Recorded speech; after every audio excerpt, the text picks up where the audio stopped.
Welcome to the Capital Health Insights podcast.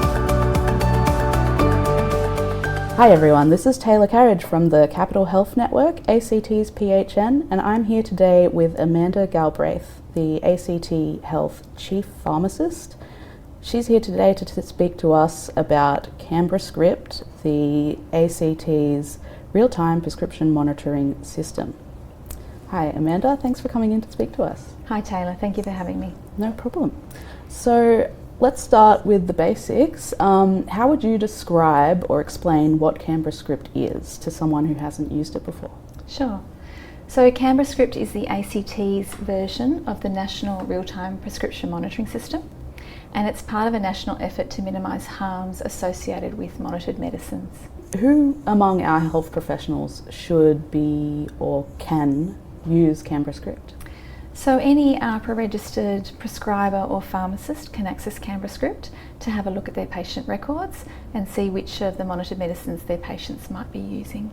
So what are some of the benefits of using Canberra Script that you think prescribers and dispensers should know about? I think it's important to note that recent data is showing us that harms and unintentional deaths are now occurring more frequently from prescribed opioids than illicit substances.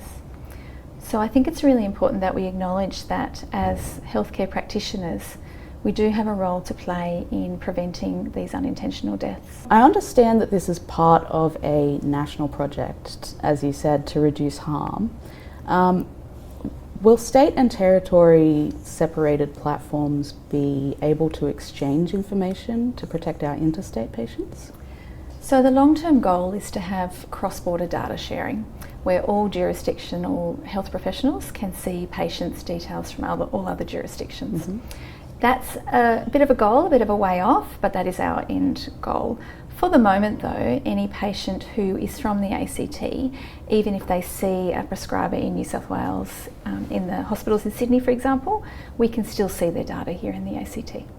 So the interstate exchange or national exchange of data isn't there yet. I can see how this might cause some complications for our prescribers. Could you speak on that a little more?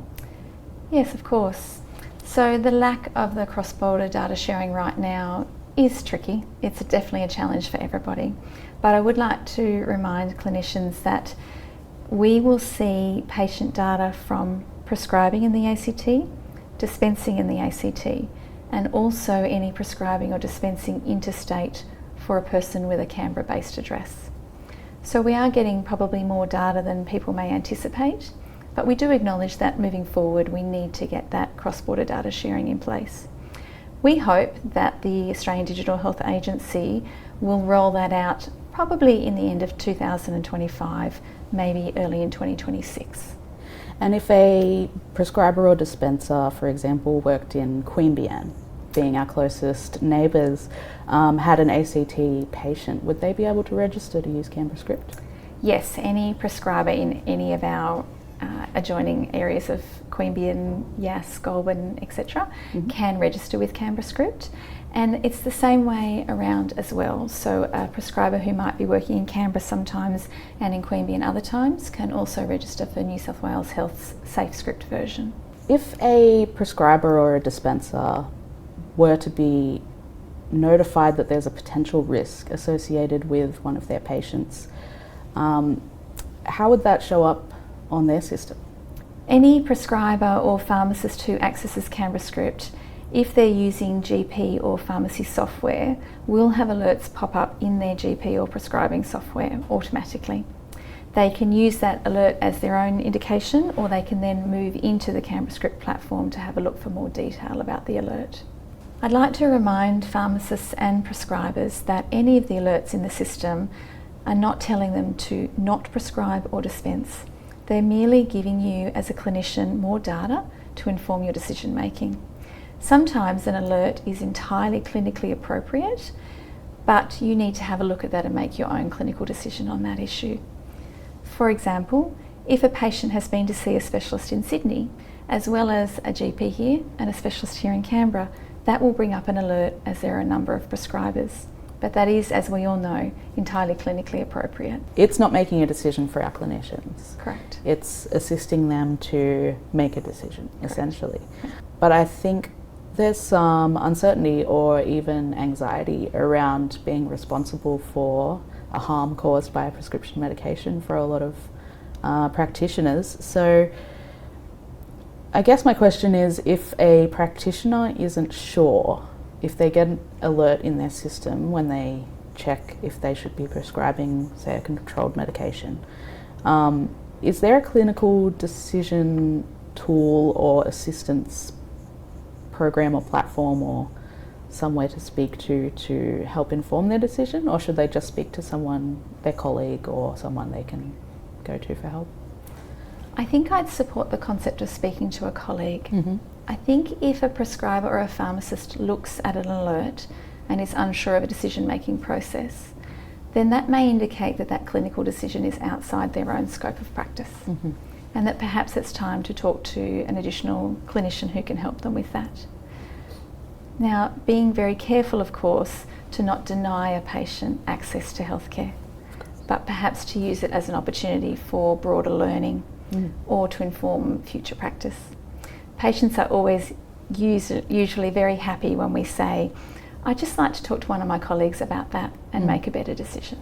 From my own knowledge, I know that if a practitioner were concerned or received an alert about a patient and became concerned that there might be some sort of tolerance or dependence on any controlled substance, they could look into perhaps health pathways at the local AOD services in the ACT to find a referral pathway for those clients. But what advice would you give if you were speaking to a practitioner and they were concerned about a tolerance or dependence issue?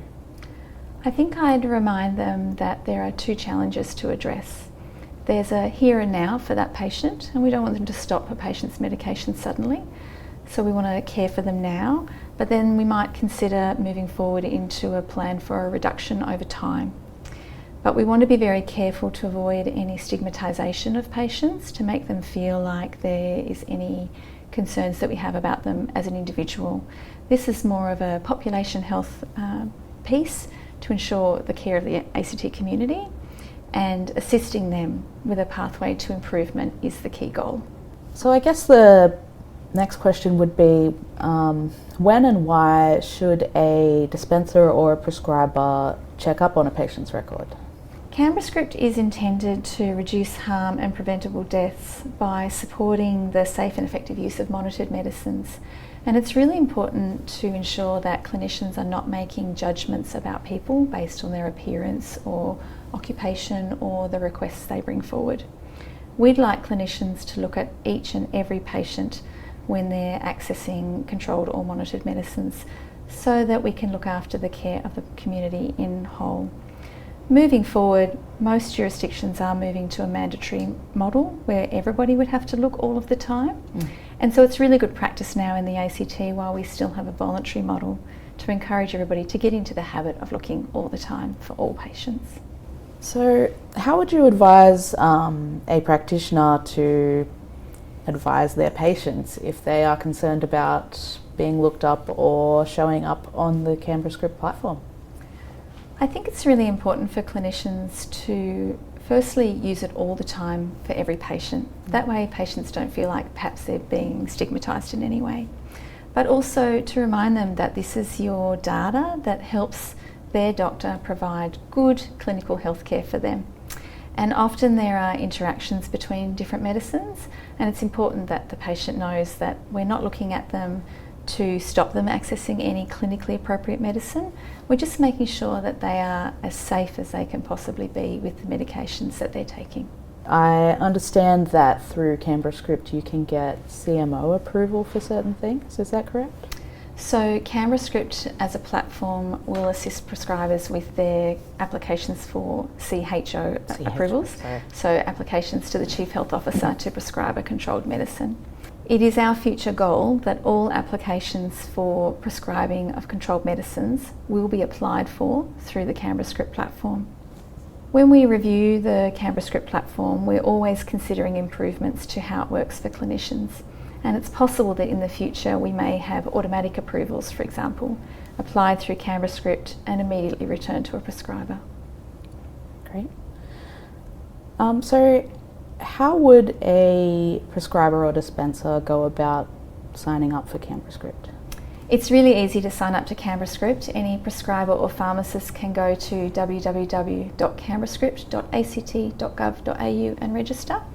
And it takes about 10 minutes. It will lead you through the process. But also I'd like to encourage anyone who's having any difficulties with that to contact our team, and they will also assist them to do so. As a kind of closing message, I suppose, what would you say is the biggest benefit of using Canberra Script for a dispenser or a prescriber?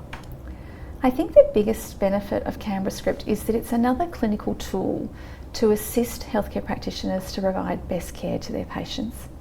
It's like if you were going to prescribe a blood pressure medication for your patient, you would take their blood pressure first on the blood pressure monitor and use that data to support your care.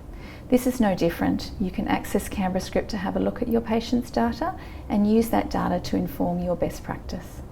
Fantastic.